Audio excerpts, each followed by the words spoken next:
All right, Big Reid, hanging out with you in the studio. My first interview Yes, sir. since the pandemic in person. Come on, man. The Bay's own LaRussell. Yes, sir. Big LaRussell. Big LaRussell, excuse me. let me get it right. Let me get it right. Big LaRussell in the studio hanging out with me. Yo, bro, first of all, I wanna say something before we kick into it. And I've been saying this to a few artists lately. I think it's like you, Gunna Goes Global, Stunner Man 02. Yes, sir. Baby Gas. There's a different group of artists right now in the Bay. Simba, who's been around for a while, Right. has been putting in work. Y'all essence and y'all aura and the way you handle yourselves and the way you carry yourselves is different. Like I haven't seen it like that before. Right. And I've been around for a little bit. You know, we were talking a second ago. I've been around in radio since like 2011. Right. I tried the rapping route. I was whack. I wasn't good, you feel me? But I fell in love with radio and did this, and I've had a chance to come across a lot of artists. In this era, this generation in the Bay, in Northern California in general, is different. It's different. And it feels different. Right. So I just want to, give you your credit, give credit to those guys, and just, I'm excited. I'm excited about our region in general. I just want to say congratulations, man. Y'all moving. Y'all doing crazy stuff right now. It's definitely a moment right now. Yeah, for sure. And you can feel the difference with everything that's going on. No, for real. Like you can see it. It feels fresh. It feels like new. Just like it definitely feels like something new and fresh bubbling in the Bay. It's one of them times. Mm-hmm. For sure. And like what I've noticed is like one thing about you that like got me into what you're doing is how you care about your team and the people you bring around you. Come on. And that's how I came across your music. I remember seeing a post about, you putting everyone's in the credits, everyone's getting paid. And I just thought that whole little vibe, that whole movement, the way you were doing that's, again, like I said a few seconds, it was different. Right. It's different, and I love it, bro. So that's why I reached out to you, and I wanted to have this conversation. Like, man, I'm grateful. That's crazy. Like that was a thing that took off because like that's what you're supposed to do. Exactly. That's what you're supposed to do, right? Yeah. Right. It's just dope, man. It's just dope. So thank you for doing what you're doing. Thank you for coming out, pulling up on me. I know you're from Vallejo. Come on. That city has a lot of history in music, a lot of legendary history in music in the Bay Area. And now you're coming to the forefront as one of the main dudes in that region. Like how does that feel? Like we're gonna get into your story and stuff like that, but Man. Do you feel the pressure now that everything is going? Because you post the numbers, like you post the charts. I seen something you post like everything was low and then it took off. Right. So do you feel the pressure now? Is the pressure on or are you good? Man, a little bit of both. I feel pressure and very unpressured, like pressured in a way to, just deliver something new and authentic. But, I also don't. I feel like I've done a lot thus far. You feel me? I feel like if I was to go out now, I'd be good. I did my thing. So right now I just not too much pressure. I just get to kind of build and just do my thing. So let's start early. Now, the earliest project I seen online from you was 2018, but I know you've probably been doing music a hell of a lot longer than that. And Right. I think you just put out like 2 projects within 2 weeks. Right. You going crazy. I can't catch up yet, bro. I haven't caught up with all the music. It's all good, man. When you get to it, you'll be happy. You don't even have to keep up. Run your pace. For you sure. Feel me? I think my favorite song I've heard from you so far, and the reason why I got onto it late, because you put a video of you and some of your fam in the back of a truck going through Vallejo. Right. That Hyphy 2020. Yeah. That's crazy, bro. That's like one of the dopest songs. And that song came out last year. Yeah. And it got to relive. Like that's the power of content. You feel me? Nothing is old when it's great. Mm-hmm. When the Hyphy movement was at its peak, what were you doing? Gigging. Gigging. Straight up. Gigging till my pants fall down. I mean, I was gigging like my parents embraced the hyphy movement. You feel me? Like we always had the slaps and Ivy, and Yeah. if we in the car, we going dumb. You feel me? So it was really just a moment. It was really a cultural moment. Like I don't know. It's hard to describe if you not from here. Exactly. But man, Yeah. if you from here, it was a very happy moment, and it was like you was just getting fresh. Like, come on, 40 made Yay area during that time. You feel me? Like that is the anthem For for sure. the Bay, bro. Like insane. You feel me? So I was just gigging, embracing it in the moment of that. Tell me when to go. I remember seeing that video on 106 in Park. And it was like, bro, on 106 in Park from the Bay, never. You feel me? Like, seldom. How many times do you see somebody from the Bay video making it on 106? Like, it was very, very seldom. So that was really a moment. And I like the fact that you continue to embrace it. When there's a lot of artists in our region that are like, nah, we ain't. Well, yeah, that ain't the only thing we do. But you continue to embrace the music. Yeah, bro. Right, I'm Ivy, man, and I don't get it. People want to run from it and like we not hyphy and whatever, but I am in my heart and soul. Yeah. You feel me? Like I'm an embodiment of that. That's my natural energy. You feel me? Like that hyphiness. That's just my natural energy. So like, with me, it's still here. It's present.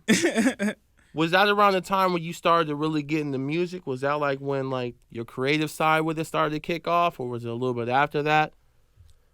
Cause I think that era was like probably around that time, but it wasn't hyphy music that kind of pushed me into making music. I was just listening to a bunch of like different music at that time, consuming a bunch of different sounds that really got me into it. But I probably started getting into music a little bit earlier in terms of just like writing raps and stuff like that. But all of it played its part in forming me at that time. For sure. What got you started with writing? Like how did it all kick off? Like the first time you remember starting to write your own rap? My sister.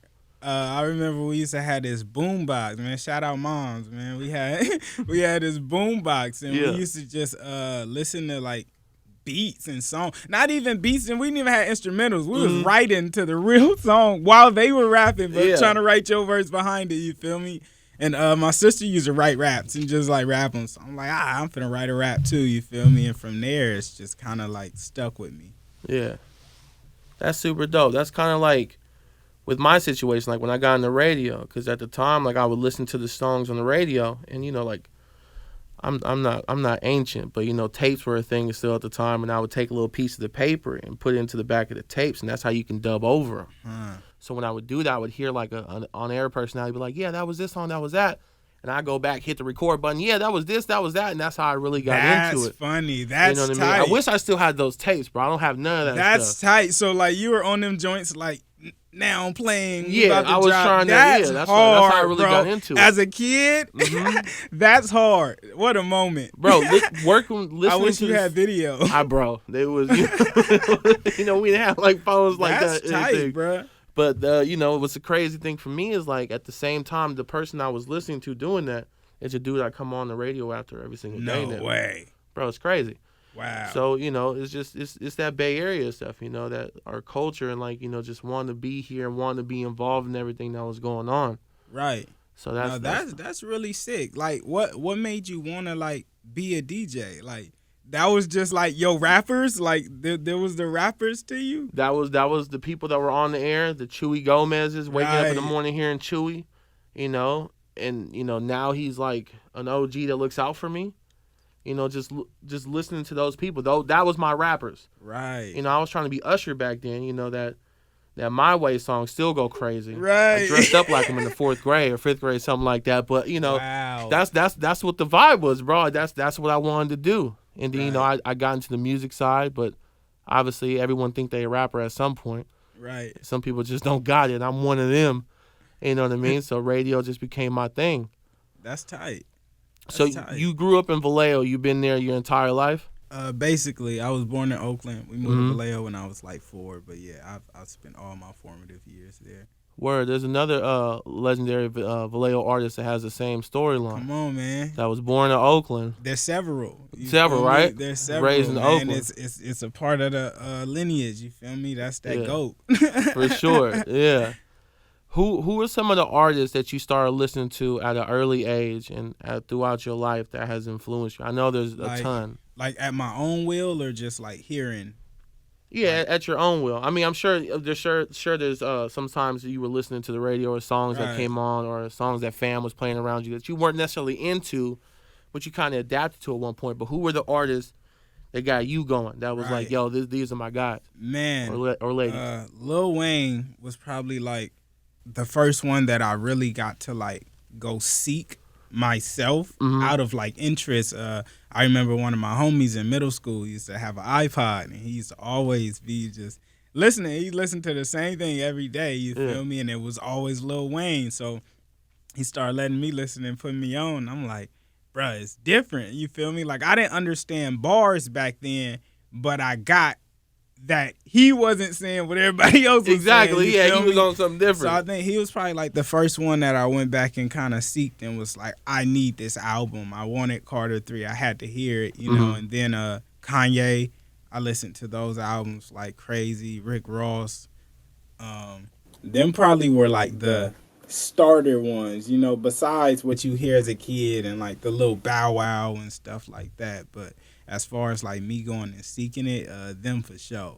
For sure. My Lil Wayne phase was deep. I wanted like everything. Like, man, our computer used to always get messed up because I used to be on LimeWire. Oh, yeah. I'm downloading everything. Yeah. Like everything that say Lil Wayne. Get one of those little Trojan viruses. Right. Get the George Bush message in front of it. yeah. You'd be mad. For real. Oh, man, that's crazy. Yeah, a lot of people don't understand how LimeWire was back in the day. I mean, they see the memes. LimeWire was Spotify. Like, exactly. Before it was a thing, you feel me? Like, they created, I don't know if they created it, but they definitely played a huge part in the culture. And, like, people, like, frowned upon, like, illegal downloads, but a lot of these artists blew up because of LimeWire and because of bootlegs and stuff like that. Like, you can't deprive the culture of the music. Like, that should always have to be accessible and free. Like, so many of these artists wouldn't be where they are if we couldn't go on LimeWire and get their songs. Like, that's a fact. For real. Like 1,000%. For real. They were doing millions off LimeWire. Like, bro,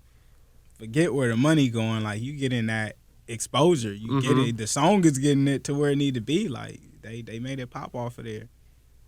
When you think about it, like some of those, like you said, like some of those artists wouldn't have gotten that opportunity. They would, because we had it on our computer and it went straight to a CD. You got to think, Wayne was dropping mixtapes. They weren't pressing and distributing those mixtapes. You had to get them online. Like, they depended on you to go get it however you was gonna get it, because it wasn't going in the stores. Like, bro, they wasn't paying for that distribution, but we all had it. You feel me? Everybody know the songs. I still got some of my burnt CDs that I would buy. Right. You feel me? Walking to school, like, 3 for $10. There you go. Bro. What do you want? Which albums? Every album that you wanted was right there. Right. LimeWire specialist. That's crazy. Going into the bio. Yo, does LimeWire still kind of exist somewhere? I have no clue. Man, we got Spotify now. Yeah, you haven't had the need. It may though. It might still be there. We just don't know. Ain't nobody checked. It may be a whole new world now, but I'm sure it does, because they still have shit like Pirate Bay and stuff after, you feel me? Pirate Bay definitely exists. I got bro, a couple movies you recently. Feel me? Right. I ain't gonna lie to you. Oh my God. That's what was that? I saw some movie recently. What's that? Free Guy. I seen that recently because of Pirate Bay. Oh my! Don't say that on air. Yeah, I shouldn't have said that. Right. It is what it is. I'm just being honest with you. Just kidding. I'm joking. He's just kidding. That movie went straight to Amazon Prime. It wasn't good. Right. Not even on his own Amazon Prime account. No. Hell no. We don't have those. Well, some accounts. Right. I'm still using my brother's HBO Max. Look, so with the projects, let's talk about Good Company, because I've seen so many artists that you put in a position, and yeah, they have their own platforms and everything like that, but creating that company, and I know you have a team behind you because you're team first, and I know there's other people that play roles in it, But what was the inspiration? Was it because you wanted to have more content out, or is it because you wanted to give another platform, or do you have a different reason? I think putting that together. all of those things, a culmination of all of those. There was definitely a lack there that we felt like needed. You know, we needed more platforms because there's not just too many. And then also, yeah, we just like we be having fun making a session. So it's like, bro, you end up with 100 pieces of content and you just have fun just performing and messing around anyway. You feel me? So yeah, just kind of a culmination of all those things. Yeah, and I've noticed that since I've seen the Good Company videos, I've seen more people start to create these platforms. Yeah. And start to create these outlets. Right. And I know you don't take that as a threat or anything like that. I think you probably enjoy that because more people are getting an opportunity. It really takes a village. I think it's so necessary. Like, man, I always see it'll be conversations like, we need a platform, and people be like, well, LaRussell has one, and it's like, bruh, I'm one person. We need 100 of us to have one. You feel me? Because I don't want to. There may be things that aren't a fit for me or I don't enjoy, but it still deserves to get exposure. So we need multiple, so people have just a lot of different places to go to. So definitely not threatening. I think it's very inspiring, bro. Like, it's necessary out here. We have nothing. Like, we're one of the biggest music hubs that has nothing. Like, if you go to New York, you could do a whole press run, like your whole trip there. You come to the Bay, you got to go to L.A. to do your press run to get media, all of that. You feel me? Because we don't have none. I agree with you. I feel that, but I also feel like there are a lot of platforms out here, and I feel like sometimes they get underlooked because they may not be as successful as the bigger ones already. You know, I think what's her name? Innovator. I think he has a dope platform. I think and there's a few other people out here like All Play FM. They got a dope platform and different shows and definitely 360 radio. I think if you can count them on your hand, is not enough, and that's not to discredit anything anyone's doing, because like that's great that they do. But when you can count them on your hand, or when you got to go through them and you got to think, you know how many, is like not enough, because every other region has tons. Like we need more. Yeah, 1,000%. You feel me? We need more. Word. No, I get that. I do feel, though, that, some of the platforms out here get overlooked because they don't necessarily have that big exposure like a, like a No Jumper does or something like that. Because a lot of people would be more excited to go do a No Jumper interview than they would to come to a studio here in the Bay and chop it up. You gotta earn it. Like, exactly. No Jumper has done 1,000 episodes, and when they first started, nobody wanted to do theirs. I mean, when I was starting Good Company, like, you feel me, I'd reach out to people and get no response. Yeah, now for sure. These same people email like, can I come on? So it's like, it's just putting in, like, every platform, like the ones you just named, we know them because they started, putting them hours in. So it's like, it's not even, they not getting overlooked. It's just like, it's that work part. Like, bro, I've been seeing No Jumper for years, for sure, and they're really just now getting like that main acclaim. It is getting, it has gotten bigger. For sure, it takes a lot. It takes a lot to do it. Like, we've done probably like 300 or 400 episodes before. We're still like a smaller platform in the Bay, so it just takes a lot of work to get seen. Like, it's just natural. It's like the NBA. Like, think about how many people in the NBA that you don't even notice. Yeah, because for sure. they're not dropping 50, That's all that is. But it'll come. It'll for sure come. We just gotta like what you doing here, building and really, really building that platform so people see it. It's like every day. You feel me? Facts. Like everyday consistency. Yeah, absolutely. No, I get what you see. I like the way you address things. Like, even with me coming, like, there's spots out here, like, bro, there's not enough. Like, there's not enough. Like, you had to, count and figure it out in your head. I know there's more and everything like that, but no, I respect that for sure. It definitely takes a lot of work. Because, like, there's been plenty of times where I've reached out to artists and didn't get a hit back or anything like that from when I was doing, like, college radio throughout the process. The same people that wouldn't come then are like, yo, can you play my song now? Right. Because it's not college radio, it's the big radio now. You know what I mean? Man, and it came through your work. Like, now you have a value in what you do. You feel me? Like, we get we get requests every single day, and that's because like we've built value. Like I said in the beginning, bruh, I get no response.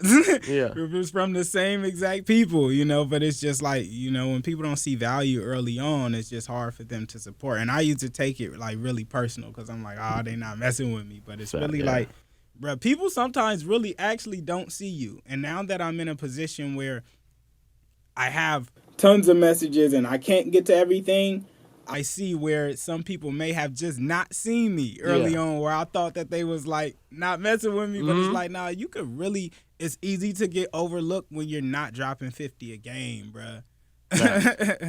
100%. How do you, like, as, like, you see, like, these people start to reach out now, like, how do you get past the fact that, and you seem like a dope individual, like, your mind, everything seems dope. So I feel like I know where this answer is going to go. But, like, the fact that they wouldn't hit you then or they wouldn't respond to you then, but now they're like, yo, what's up? Right. Do you feel some kind of way? Do you have any kind of, like, second thought, like, do I want to work with this person at this point? Because when I was down bad, you wasn't really rocking with me. I do. Especially when I'm in, like, egoic pockets. Word. But beyond that, it depends on the level of character they displayed when they didn't mess with me. Okay. If it's someone who didn't respond and it was like, oh, you may have just not seen me. But if it's someone who I actually talked to and convened and they were just on some, oh, I need $5,000 for this, or I'm not doing it unless this, then I don't rock with you because you showed character. And it's like, I just don't want to deal with that. But if it's something that's like, they just weren't responsive because they didn't see me, then I know it's egoic, and I gotta try to work around it. And it's been several of those, and then I meet the person, and we work, and it's like, oh no, you do actually with me. It was just me, Okay, word, yeah, for sure. It depends though, because some people are just like, bro, they think they're a little bit bigger than they are. You feel me? Yeah. Do you think that's like one of the biggest issues we have in our region? Is that artists, they'll get like a little bit of love, and I mean with the situation with you, like your notoriety and everything, shot through the roof when you got a look from. I mean, obviously you've done a ton of other things in the videos, but when you got that look from Charlemagne, like the everything shot through the roof. Right. Do you feel like when artists do get a song that gets played on the radio a little consistently, or they do get a look or something like that? In our region, do you feel like they're too quick to switch up and start acting funny? I don't know, and I think I used to feel like that, and some probably do, but from my experience, all the artists that I know that are on the radio are actually cool. Like Stunner is one, Neff is one, Raj is one. It's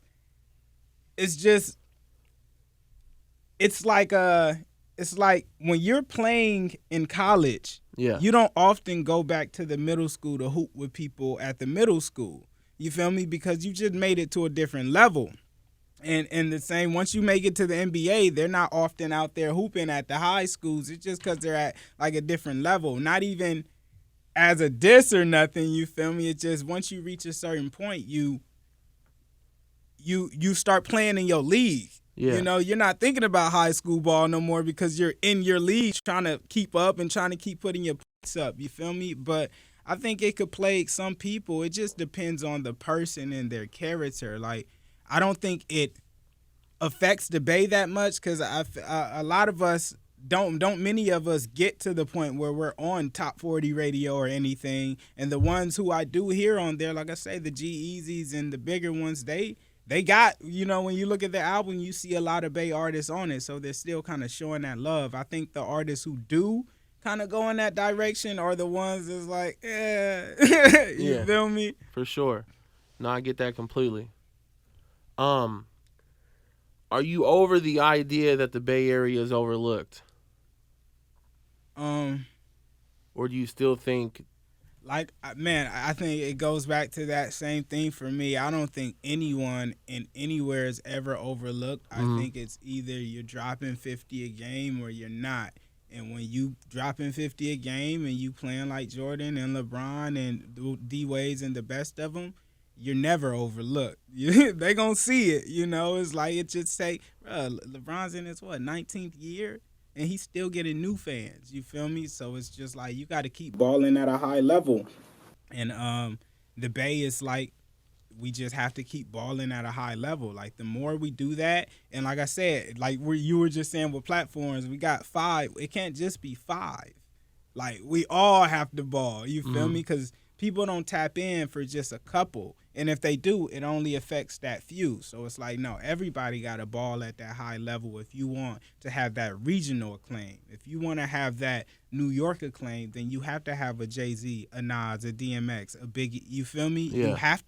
You have to have several people balling at that level. But I don't think we're overlooked. It's just simple as that. Like, we just got to keep putting those shots up and going crazy.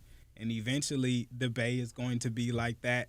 People going to be like, nah, I'm moving to the Bay. You feel me? I'm going there to get my music career to pop off. Yeah. That's what that comes from. And it's just putting in that work so we get that acclaim. Absolutely.